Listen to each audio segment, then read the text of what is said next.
ભગવાનને દયા નહીં આવતી હોય? આટલા લોકો માંસ મટન કાપી કાપીને બાફીને ખાય છે, તો શું ભગવાનને દયા નહીં આવતી હોય? એ ધારા તો માંસ મટન ખાવા વાળાને એક સેકન્ડમાં એનું પૂરું કરી નાખે, એ મારો રામ છે. પણ જો કદાચ એક મનુષ્યની અંદર કોઈ પીડા જોઈ અને હૃદય વિચલિત થઈ જતું હોય, મન દુખી થઈ જતું હોય, એને દુખી જોઈને તમે દુખી થઈ જતા હોય, તો એ બધાની અંદર હૃદય આલનારો વિશાળ હૃદય વાળો મારો રામ છે. શું એને દયા નહીં આવતી હોય? એમને દયા આવે છે. પણ એ જે જીવ છે, જે કૂતરું છે, જે બિલાડી છે, જે ગાય છે કે ગમે તે કોઈ પણ પ્રાણી છે, એ પીડાય છે, તે એનું પીડાવાનું કારણ એના પોતાના જ કર્મો હોય છે. જ્યારે એ કૂતરાને જ્યારે મનુષ્ય અવતાર મળ્યો હોય, શું જ્યારે એ કૂતરાને મનુષ્ય અવતાર મળ્યો હોય ત્યારે તમારી જેમ એ મોત શોખમાં જીવતો હોય. શું ભગવાને જીવન આલ્યું છે? બસ હરી ફરીને મજા કરો, કોકને મારીને લૂંટી લો, કોકનું હકનું પડાય લો, કોકના નેહાકા લો, ચોરી કરો, બેમાની કરો, આડોરું માંસ મટન ખાઓ, દારૂ પીવો અને અધર્મના આચરણો કરતા થઈ જાય, શાસ્ત્ર વિરુદ્ધ આચરણો કરતા થઈ જાય, ત્યારે ભગવાન જોતા જ હોય કે આ જીવને જો મનુષ્ય અવતાર મળ્યો, શું મારી કૃપાથી ફરી એક વખત એને આ દુઃખના ચક્કરમાંથી દુઃખ મુક્ત થવા માટે મેં અવતાર આલ્યો. પણ એક વખત મારું જીવનમાં નોમ નહીં લીધું એણે, એક વખત મારી બાજુ સન્મુખ નહીં થયો, એક વખત દિલથી મને પ્રાર્થના નહીં કરી, અને બસ જીવન એક વાર મળ્યું છે એમ કરી અને અધર્મના આચરણો કરે છે. અધર્મના આચરણો કોને કહેવાય? તમને બધાને ખબર પડે છે કે કોને હારું પાપ ને કોને પુણ્ય કહેવાય, એ બધાની અંદર સમજ છે. અને કોઈને જ્ઞાન ના હોય ને તો અંતર આત્મા બોલે છે કે આ સાચું કા ખોટું બોલે છે ને. તો ભગવાને તમને જન્મ આલી અને સ્વતંત્રતા આપી દીધી. શું આપી દીધી? સ્વતંત્રતા. સ્વતંત્રતા, જન્મ લીધો એટલે તમારે સ્વતંત્રતા આપી દીધી કે જાઓ, હવે તમને જન્મ મળ્યો છે તો તમારો જન્મ પહેલા કેમ થયો છે ધરતી પર, એ પ્રશ્નનો જવાબ ખોરી લો.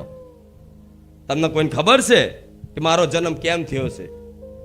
કંઈક ઉદ્દેશ તો હોય ને.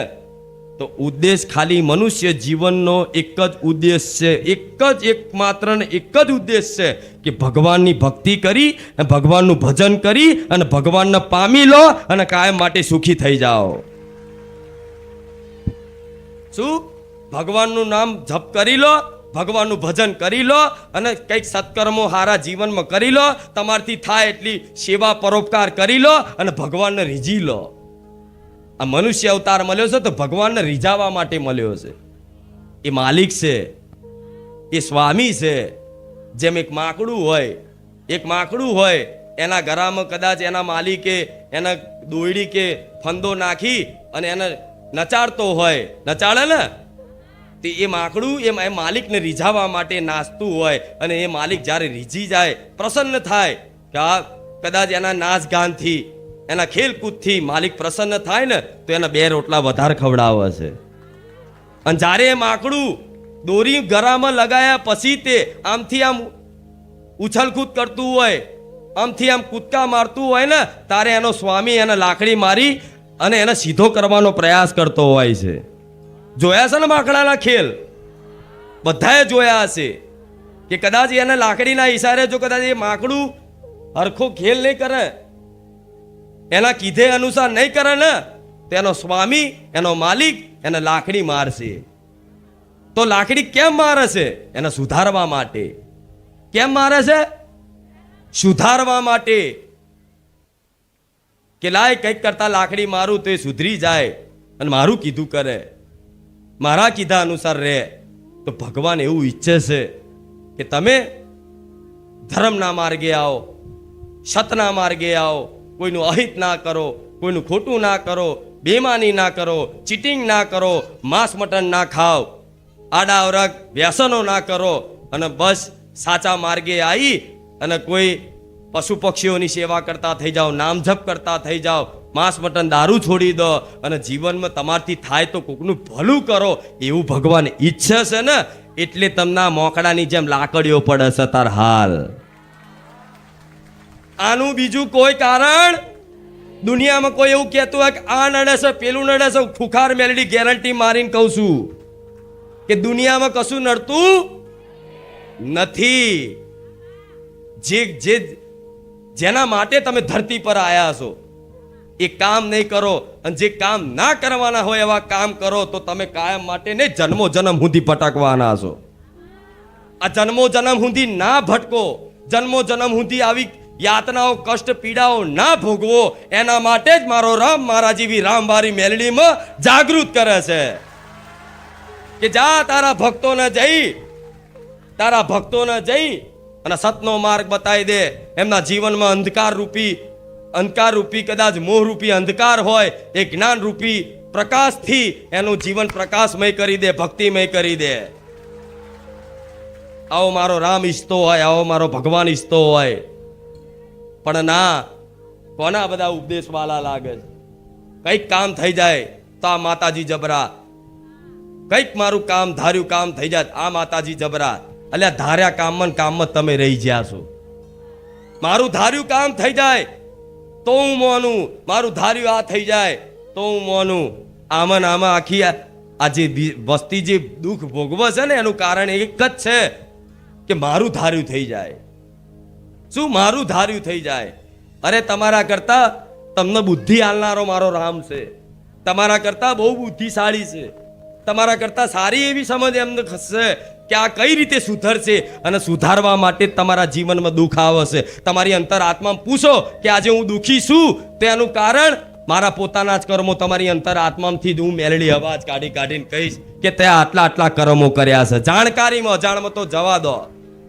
પૂછો આત્માને, અત્યારે હાલ પૂછો કે એવા કર્મો છે કે જેણે કોઈને કીધું નહીં, કોઈને ખબર નહીં, ના પરિવારને ખબર છે, ના તમારા કોઈ મિત્રોને ખબર છે, ના કોઈને ખબર નહીં, પણ એવાય કર્મો છે ને મારા જેવી મેલડીને ખબર હોય કે જે એકાંતમાં કર્મો કર્યા હોય. હવે એની સજા તો હજુ મળી નહીં. શું એની સજા તો હજુ મળી જ નહીં?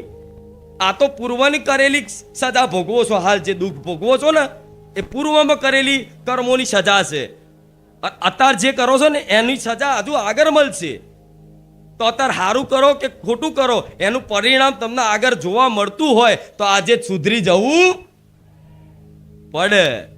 ધીરે કદાચ તમારા બળથી કદાચ તમે કોઈ પણ વસ્તુ ત્યાગ ના કરી શકતા હોય તો મારા જેવી માતાના પારે જઈ ચરણોમાં સમર્પિત થઈ અને કહેવાય કે માં તારા કીધા અનુસાર હવે માં જીવન જીવવું છે.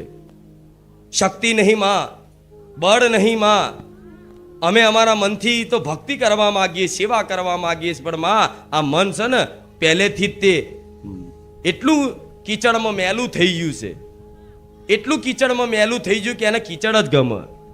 હા શું ખોટું? આ મન તમારું એવું છે કે પહેલેથી કીચડમાં રમાડ્યું છે ને એટલે એના સારી વાતો સારી લાગતી, ખરાબ વાતોમાં કોકની નિંદામાં, ખરાબ વાતોમાં કોકની નિંદામાં આ મન તરત લાગી જાય છે ને.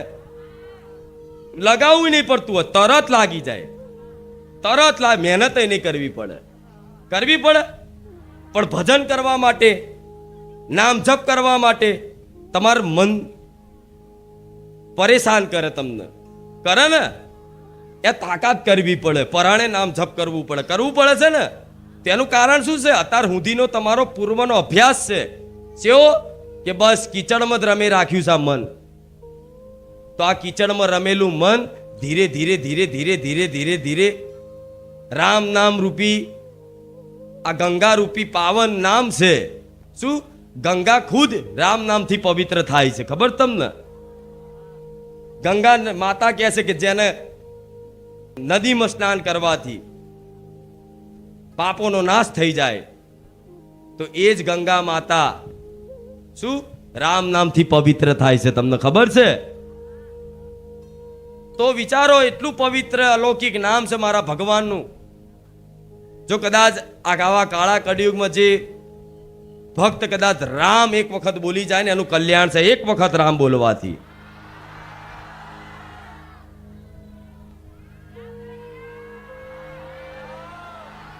ગંગા જે પાપ ધોવે છે, શું ગંગા જે પાપ ધોવે છે એ ગંગા તે વિષ્ણુનું ચરણામૃત છે. ભગવાન વિષ્ણુનું ચરણામૃત છે. એ ચરણામૃત ખુદ મહાદેવે મસ્તિષ્કમાં ધારણ કર્યું અને ગંગાને ઉતારી ધરતી પર. તો વિચારો, ભગવાનનું ચરણામૃત ખુદ મહાદેવ જેવા મહાદેવ કદાચ માથે ધારણ કરતા હોય. શું? ભગવાન વિષ્ણુનું ચરણામૃત એટલે ગંગા. એ ગંગાને ધરતી પર લાવવા માટે મહાદેવ જેવા મહાદેવ પોતાના મસ્તિષ્ક ઉપર ગંગાને ધારણ કરીને ધરતી પર ઉતારી. તો વિચારો, એ જ વિષ્ણુ ભગવાન, એ જ વિષ્ણુ ભગવાન જે અનંત કોટી બ્રહ્માંડોના સ્વામી છે. તો એવા સ્વામી વિશે ખુદ મહાદેવ એવું કહે છે કે એક વખત રામનું નામ લો અને 1000 વખત વિષ્ણુનું નામ લો તો 1000 વખત વિષ્ણુનું નામ લેવા બરાબર એક રામ નામ લેવાનું ફળ મળે છે. 1000 વખત વિષ્ણુ ભગવાનનું નામ લો અને એક વખત રામ બોલો, એવા વિષ્ણુ ભગવાનના 1000 નામ બરાબર એક રામનું નામ છે. તો વિચારો, આટલી મોટી વિશેષ મહિમા હોય, જો ખુદ મારા જેવી માતા રામ રામ કરતી હોય. માતા એટલે કોણ? પાર્વતી સ્વરૂપ. જાણો છો ને બધાએ? આદ્ય શક્તિ કે છે, બહુચર કે અંબા કે મેલડી કે ખોડિયાર, આશાપુરા, જે ગણો એ તમારી ચામુંડા, હરસિદ્ધિ, બધી મહાકાળી. તમે જાણો છો ને આ કોનું સ્વરૂપ છે? પાર્વતી માતાનું. કોનું સ્વરૂપ છે? આદ્ય શક્તિ, જગત જનની. એને પાર્વતી માતા કહે છે ને? હા. તો એ પાર્વતી માતા જે બધી દેવી શક્તિઓનું સ્વરૂપ છે, તો ખુદ પાર્વતીના પતિદેવ કોણ? મહાદેવ. તો એમના પતિદેવ જો કદાચ રામનું નામ જપ કરતા હોય તો મારા જેવી માતા ચમ રામ રામ ના બોલે? આ શું ખોટું? ખુદ શિવ રામનું નામ જપ કરતા હોય, સ્મરણ કરતા હોય, તો શક્તિ કેમ રામ નામ ના લે? આ બધાના ઘણા ને એવા પ્રશ્નો થતા હોય કે માતાજી રામ રામ કરે. તો માતાજી એટલા માટે રામ રામ કરે કે કોઈ રામ કોઈ સાધારણ નથી. એ અનંત કોટી બ્રહ્માંડના સ્વામી છે. બધા દેવી દેવતાઓ, ગ્રહો, નક્ષત્રો, બધા લોકોના સ્વામી છે. એમનું એક વખત નામ લેવાથી આ કાળ તમારથી ડરે. આ કાળ તમારથી ડરે. આ મૃત્યુના દેવતા કહે છે ને, ધર્મરાજ, યમરાજ. એ યમરાજ ખુદ રામ નામ લેવા વાળા ભક્તોથી યમરાજના દૂતો આવવાથી ડરતા હોય છે. એ તમને ખબર? એટલે કહું છું કે આ સાધારણ અવસર નથી. આ ભગવાન વિશેષ કૃપાનો આ અવસર મળેલો છે કે બારેજા ધામ મળ્યું, સોલંકી પેઢીની માતા મળી, રામવારી મેલડી મળી અને રામવારી મેલડીના મુખેથી રામ નામ મળ્યું છે. એટલા માટે કહું છું કે મનુષ્યને જીવન દુર્લભ છે. ભગવાનની કૃપા થાય તાર મનુષ્ય અવતાર મળે, અને અમે તે દુર્લભ છે કોઈ સાચા સદગુરુ મળવા, કોઈ સાચો માર્ગ નિસ્વાર્થ ભાવે સાચું માર્ગદર્શન કરવા વાળા કોઈ સદગુરુ મળવા, કોઈ સાધુ સંત મળવા. એમાં ભગવાનની એમાં વિશેષ કૃપા છે. બેનું હરિ કૃપા મેલે નહીં સંતા. ભગવાનની કૃપા વગર કોઈ સાચા સદગુરુ સાધુ સંત મળતા નથી. અને એમાં તો રામનું નામ મળી જાય, તમારો બેડો પાર છે. હું પહેલા બોલતી હતી ને કે તમારું કલ્યાણમાં ફોર્મ ભરાઈ ગયું છે. જોઈ લો રામ નામની બેંક. રામ નામની બેંકનું નામ શું છે? લોક કલ્યાણમય શ્રી રામ નામ બેંક બારેજા ધામ. લોક કલ્યાણમય. આ લોક કલ્યાણ માટે જ રામ નામ બેંક ખોલી છે. તો જેનું જેનું ખાતું ખોલાયું છે ને, આજ ગુરુ પૂર્ણિમાના દિવસે કહું છું, જેનું જેનું બારેજા ધામમાં રામ નામ બેંકમાં કદાચ ખાતું ખોલાયું છે ને, એનું કલ્યાણમાં ફોર્મ ભરાઈ ગયું, ખાતું ખોલાઈ ગયું છે. એટલે તમામ ભક્તોને કહીશ કે હજુય સંદેહ ના કરતા કે કંઈક નડે છે જીવનમાં. તમે સાધારણ નહીં રામનું નામ લો છો. શું? રામનું નામ લો છો. અને રામનું નામ લેવાથી સમસ્ત દેવી દેવતાઓ તમારી પર પ્રસન્ન રહે. આજ મારા દીકરાની પર પ્રસન્ન છું તો રામના કારણે. આ તમારી પર પ્રસન્ન છું તો રામના કારણે, રામ નામના લીધે. જો રામ નામ તમારા મુખે ના હોત ને તો રામવારી મેલેડી ગાદી પર ના હોત.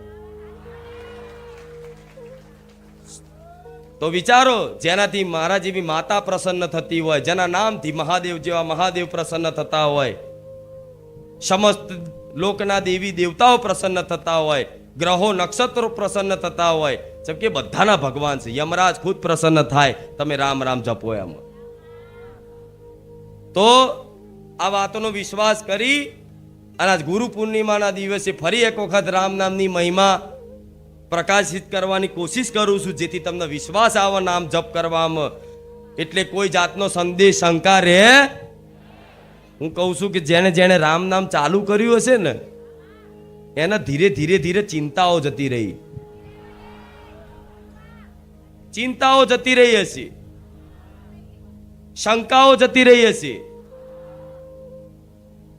ભય ધીરે ધીરે જતો રહ્યો હશે. અને રામ નામની અલૌકિક મહિમાથી તો શું કહું, મારી જોડે વાણી નહીં મહિમા કહેવા માટે. મારા ધામનો દાખલો આલું છું, મારા દીકરાનો ખુદ દાખલો આલું છું.